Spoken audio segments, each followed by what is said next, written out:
Hello পঞ্চম শ্রেণীর শিক্ষার্থীরা, কেমন আছো তোমরা সবাই? আশা করছি সকলেই অনেক অনেক ভালো আছো। তো আজকে তোমাদের পঞ্চম শ্রেণীর বাংলা বইয়ের পাঠ 11 কুটির শিল্প নামে যে পাঠটি রয়েছে সেই পাঠটির সম্পূর্ণ সমাধান আজকে আমরা এই ক্লাসের মাধ্যমে করব। তো আজকের ক্লাসে আমরা পৃষ্ঠা 57 থেকে পৃষ্ঠা 62 পর্যন্ত সম্পূর্ণ সমাধান দেখব। আর এই ক্লাসে কিন্তু আমরা এই পাঠটি যে রয়েছে কুটির শিল্প নামে এই পাঠটুকু কিন্তু পড়ব। এরপরে অনুশীলনীতে যত প্রশ্ন রয়েছে সেই প্রশ্নগুলোর সমাধান দেখব। তো চলো বেশি কথা না বাড়িয়ে আজকের ক্লাসটি শুরু করে দেওয়া যাক। তো দেখো, প্রথমেই বলা হয়েছে, তোমরা তো বেতের ঝুড়ি, মাটির হাড়ি, পাটের শিকা দেখেছো। একসময় বাংলাদেশের গ্রামের কুটিরে এসব জিনিস হাতে বানানো হতো। তারপর সেগুলো বিক্রি করা হতো বাজারে বা মেলায় নিয়ে। কুটিরে তৈরি হতো বলে এসব জিনিসকে বলা হয় কুটির পণ্য। কুটির পণ্যের মধ্যে আরো আছে জামদানি শাড়ি, তাঁতের শাড়ি, শীতল পাটি, শতরঞ্জি, নকশি কাঁথা, হাত পাখা, গয়না। এসব পণ্যকে শিল্পের মর্যাদা দিয়ে বলা হয় কুটির শিল্প। ইবনে বতুতা 14 শতকে বাংলাদেশে ভ্রমণ করতে এসেছিলেন। তাঁর বিবরণে বাংলার সমৃদ্ধ কুটির শিল্পের কথা আছে। এখন কুটির পণ্য শুধু কুটিরে তৈরি হয় না, কারখানাতেও এসব জিনিস তৈরি করা হয়। এদেশের কুটির শিল্পের কোনো কোনো পণ্য পৃথিবীতে বিখ্যাত হয়েছিল, যেমন মসলিন কাপড়। সূক্ষ্ম সুতা দিয়ে বানানো হতো মসলিন। মোগল বাদশাহ বেগমরা মসলিন কাপড় ব্যবহার করতেন। মসলিন কিনে নিয়ে যেতেন আরব ও ইউরোপের বণিকেরা। বাংলাদেশে অনেক ধরনের কুটির পণ্য রয়েছে, যেমন মাটি দিয়ে বানানো হয় থালা, বাটি, হাঁড়ি পাতিল, হাতি ঘোড়া, পুতুল। বেড়া, ঝুড়ি, কুলা, চালুনি ও মোড়া তৈরির কাজে ব্যবহৃত হয় বাঁশ। বেত দিয়ে বানানো হয় চেয়ার, টেবিল, দোলনা, বই রাখার তাক, ধামা। বস্তা, দড়ি, পাপোশ, শিকা প্রস্তুত করা হয় পাট দিয়ে। সোনা রূপা দিয়ে বানানো হয় কানের দুল, গলার মালা, হাতের চুড়ি। কাঁসা পিতল দিয়ে বানানো হয় তৈজসপত্র। তাঁতে তৈরি করা কাপড় কুটির শিল্পের আরেকটি নমুনা। কলকারখানা আবিষ্কারের আগে এ দেশের মানুষ তাঁতে বোনা কাপড় পরত। এখনো তাঁতিরা শাড়ি, লুঙ্গি, চাদর, গামছা ইত্যাদি তৈরি করেন। তাঁতে তৈরি জামদানি শাড়ি বাংলাদেশের নিদর্শন হিসেবে বিশ্বে সুপরিচিত। খেজুর পাতা ও বেতের চটা দিয়ে পাটি বানানো হয়। এসব পাটি বসার আসন বা মাদুর হিসেবে ব্যবহৃত হয়। বাংলাদেশের বিশেষ এক ধরনের পাটির নাম শীতল পাটি। চিকন বাঁশের মতো দেখতে মুর্তা গাছ দিয়ে বানানো হয় শীতল পাটি। শীতল পাটিও বাংলাদেশের নিদর্শন হিসেবে মর্যাদা পেয়েছে। বাংলাদেশের আরেকটি গুরুত্বপূর্ণ কুটির শিল্প নকশি কাঁথা। গ্রামের নারীরা মেঝেতে কাপড় পেরে কাঁথা বানাতো। তারপর সেই কাঁথায় নকশি করে ফুল, লতা পাতা এঁকে তৈরি করত নকশি কাঁথা। তাল পাতা, বাঁশ ও বেতের চটা, কাপড় ইত্যাদি দিয়ে হাত পাখা বানানো হয়। গরমে শরীরকে শীতল করে পাখার বাতাস। কুটির পণ্যগুলো আকর্ষণীয় হয়ে থাকে। দৈনন্দিন নানা প্রয়োজনে এসব পণ্য ব্যবহার করা হয়। এছাড়া গৃহসজ্জায় কুটির পণ্যের সমাদর লক্ষ্য করা যায়। নাগরিক মানুষের প্রবল চাহিদার কারণে বাংলাদেশে গড়ে উঠেছে কুটির পণ্য উৎপাদনকারী প্রতিষ্ঠান। তো আমরা কিন্তু এই পাঠটি পড়ে নিলাম। এরপরে দেখো রয়েছে অর্থ জেনে নিই। তো দেখো, ইবনে বতুয়া এর অর্থ মরক্কোর একজন ভ্রমণকারী। এরপরে রয়েছে কুলা। কুলা অর্থ ধান, চাল ইত্যাদি ঝাড়ার ডালা। এরপরে রয়েছে চটা। চটা অর্থ বাঁশের পাতলা ফালি। এরপরে রয়েছে চালুনি। চালুনি অর্থ ছাকার কাজে লাগে এমন ছিদ্রযুক্ত পাত্র। এরপরে রয়েছে তৈজসপত্র। এর অর্থ ধাতুর তৈরি থালা বাসন। এরপরে রয়েছে দৈনন্দিন। দৈনন্দিন অর্থ প্রতিদিনের। এরপরে রয়েছে ধামা। ধামা অর্থ বেতের ঝুড়ি।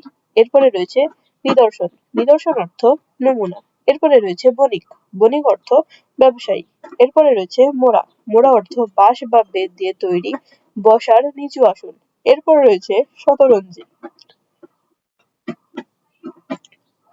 শতরঞ্জি মানে হাতে বোনা কার্পেট। এরপরে রয়েছে সমৃদ্ধ। সমৃদ্ধ অর্থ উন্নত। এরপরে রয়েছে সূক্ষ্ম। সূক্ষ্ম অর্থ মিহি। তো আমরা কিন্তু এই শব্দগুলোর অর্থগুলো জেনে নিলাম। তো চলো দেখি এরপরে কি রয়েছে। তো দেখো, এরপরে চলে এসেছি অনুশীলনীতে। অনুশীলনীর একেই রয়েছে শব্দ দিয়ে বাক্য লিখি। অর্থাৎ এখানে যে শব্দগুলো দেওয়া আছে এই শব্দগুলো দিয়ে আমাদেরকে বাক্য লিখতে হবে। তো চলো আমরা এই শব্দগুলো দিয়ে বাক্য দেখে নিই। তো দেখো, প্রথমেই যে শব্দটি রয়েছে সেটি হলো কুটির। কুটির দিয়ে বাক্য হলো বাংলাদেশে অনেক ধরনের কুটির পণ্য রয়েছে। এরপরে রয়েছে সমৃদ্ধ। সমৃদ্ধ দিয়ে বাক্য হলো বাংলাদেশ কুটির শিল্পে সমৃদ্ধ। এরপরে রয়েছে সূক্ষ্ম। সূক্ষ্ম দিয়ে বাক্য হলো মাটির জিনিস তৈরিতে সূক্ষ্ম বিষয় খেয়াল করতে হয়। এরপরে রয়েছে তৈজসপত্র। তৈজসপত্র দিয়ে বাক্য হলো কাঁসা পিতলের তৈজসপত্র আমার অনেক পছন্দের। এরপরে রয়েছে নিদর্শন। নিদর্শন দিয়ে বাক্য হলো এদেশে অনেক পুরনো নিদর্শন রয়েছে। এরপরে রয়েছে মোড়া। মোড়া দিয়ে বাক্য হলো মোড়া তৈরিতে বাঁশ ব্যবহৃত হয়। এরপরে রয়েছে কুলা। কুলা দিয়ে বাক্য হলো কুলা দিয়ে ধান পরিষ্কার করা হয়। তো আমরা কিন্তু এই শব্দগুলো দিয়ে বাক্যগুলো দেখে নিলাম। চলো দেখি এরপরে কি রয়েছে। তো দেখো এরপরে ২ বলেছে প্রশ্নের উত্তর বলি ও লিখি। অর্থাৎ এখানে যে প্রশ্নগুলো করা হয়েছে সেই প্রশ্নগুলোর উত্তর আমাদেরকে খুঁজে বের করে বলতে হবে এবং লিখতে হবে। তো চলো আমরা এই প্রশ্নগুলোর উত্তর দেখে নিই। তো দেখো প্রথমে যে প্রশ্নটি রয়েছে সেটি হলো কুটির শিল্প কাকে বলে? তো উত্তর হলো কুটির শিল্প হলো সেই শিল্প যেখানে গ্রামের কুটির বা ছোট কর্মশালায় হাতে তৈরি পণ্য তৈরি করা হয়। যেমন জামদানি শাড়ি, তাঁতের শাড়ি, নকশি কাঁথা, শীতল পাটি, হাত পাখা, গয়না ইত্যাদি। এরপরে প্রশ্ন হলো ইবনে বতুতা কে? তিনি কোন সময়ে বাংলাদেশে ভ্রমণ করতে এসেছিলেন? তো উত্তর হলো ইবনে বতুতা একজন সুপরিচিত ভ্রমণকারী। তিনি ১৪ শতকে বাংলাদেশে ভ্রমণ করতে এসেছিলেন। তার বিবরণে বাংলার সমৃদ্ধ কুটির শিল্পের কথা উল্লেখ আছে। এরপরে গ নম্বর প্রশ্ন হলো বাংলাদেশের নিদর্শন হিসেবে মর্যাদা পেয়েছে কোন কোন পণ্য? তো উত্তর হলো বাংলাদেশের নিদর্শন হিসেবে মর্যাদা পেয়েছে ১ হলো জামদানি শাড়ি এবং ২ হলো শীতল পাটি। এরপরে ঘ নম্বর প্রশ্ন বলেছে নকশি কাঁথা কিভাবে তৈরি করা হয়? উত্তর হলো গ্রামের নারীরা মেঝেতে কাপড় পেতে কাঁথা তৈরি করত। তারপর সেই কাঁথায় নকশা করে ফুল, লতা পাতা ইত্যাদি আঁকতো। এর মাধ্যমে তৈরি হতো নকশি কাঁথা। এরপরে নম্বর প্রশ্নটি হলো কুটির পণ্য কোন কাজে লাগে? উত্তর হলো কুটির পণ্য ব্যবহার করা হয় দৈনন্দিন কাজে, গৃহসজ্জায়, বিশেষ অনুষ্ঠান বা সাজসজ্জায়। তো দৈনন্দিন কাজে যেমন বাটি, থালা, হাঁড়ি পাতিল, চেয়ার টেবিল ইত্যাদি।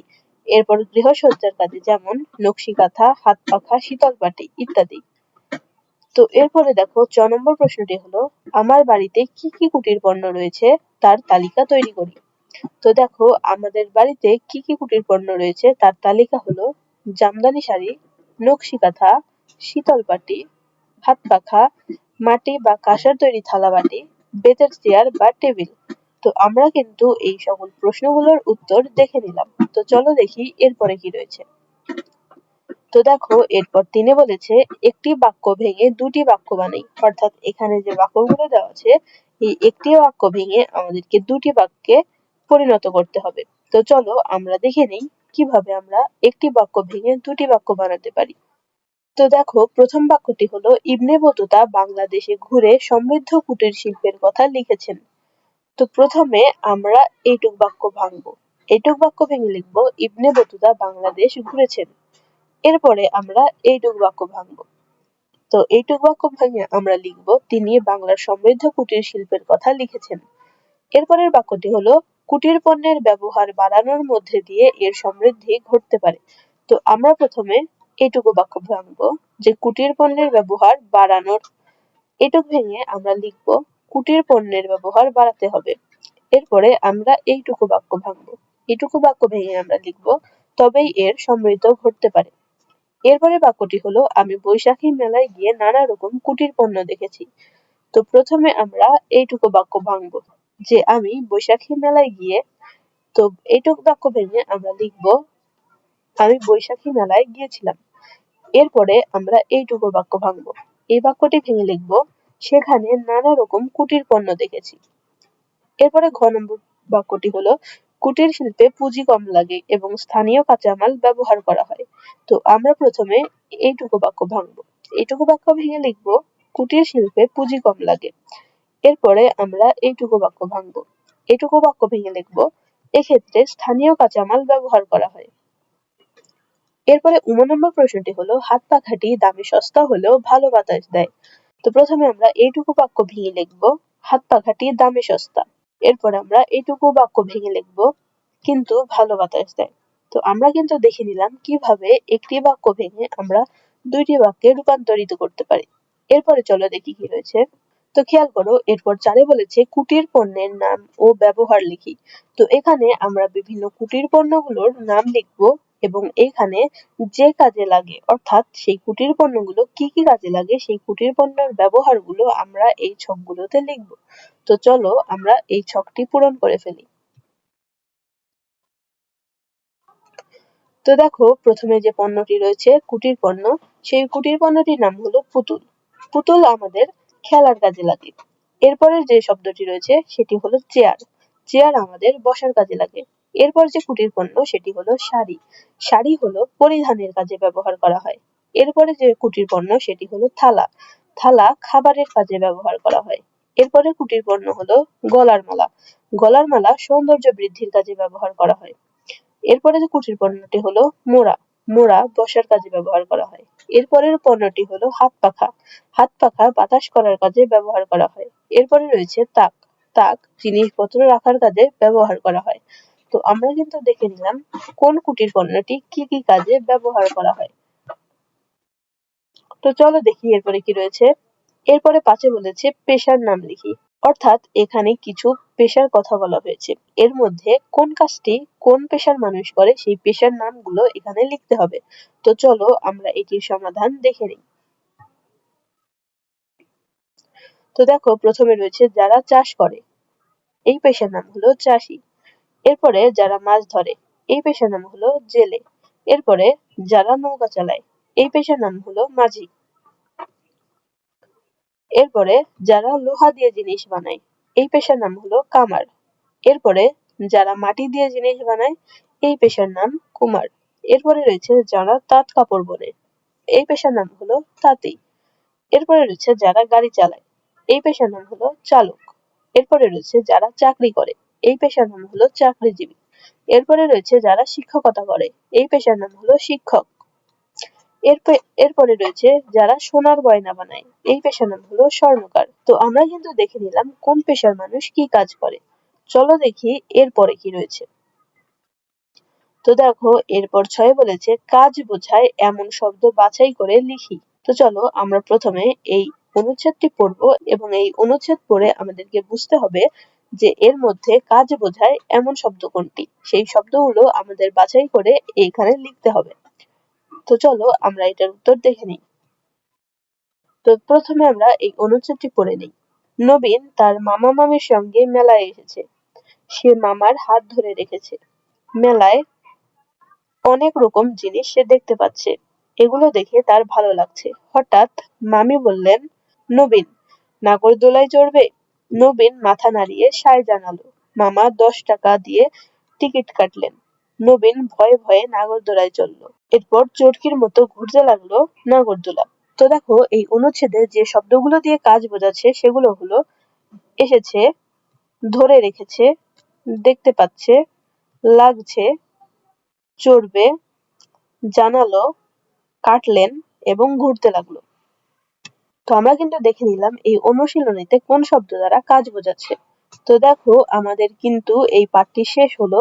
আমরা কিন্তু পৃষ্ঠা ৫৭ থেকে পৃষ্ঠা ৬২ পর্যন্ত সম্পূর্ণ সমাধান দেখে নিলাম এবং সাথে আমরা এই কুটির শিল্প নামে যে অনুচ্ছেদটি রয়েছে সেই অনুচ্ছেদটিও পড়ে ফেললাম। তো তোমরা যদি এই ক্লাসটি দেখে উপকৃত হয়ে থাকো তাহলে কিন্তু অবশ্যই তোমার বন্ধুদের মাঝে ভিডিওটি শেয়ার করে দিয়ে ভিডিওতে একটি লাইক করে দিবে। আর আমাদের ইউটিউব চ্যানেলে কিন্তু তোমাদের সকল শ্রেণীর বিভিন্ন বিষয়ের উপর প্রতিনিয়তই ক্লাস আপলোড করা হচ্ছে। তোমাদের যদি কোনো সাবজেক্টের ক্লাসের প্রয়োজন হয়ে থাকে তাহলে কিন্তু সেটি আমাদেরকে অবশ্যই কমেন্ট করে জানাতে পারো। আমরা তোমাদের প্রয়োজন অনুযায়ী ক্লাস আপলোড দেওয়ার চেষ্টা করব। আর এখনো যদি কেউ চ্যানেলটি সাবস্ক্রাইব করে না থাকো তাহলে কিন্তু অবশ্যই চ্যানেলটি সাবস্ক্রাইব করে বেল আইকনটি অন করে দেবে। তো এই পর্যন্তই ছিল আমাদের আজকের ক্লাসটি। নতুন কোনো ক্লাস আসা পর্যন্ত সকলে ভালো থেকো। ধন্যবাদ সবাইকে।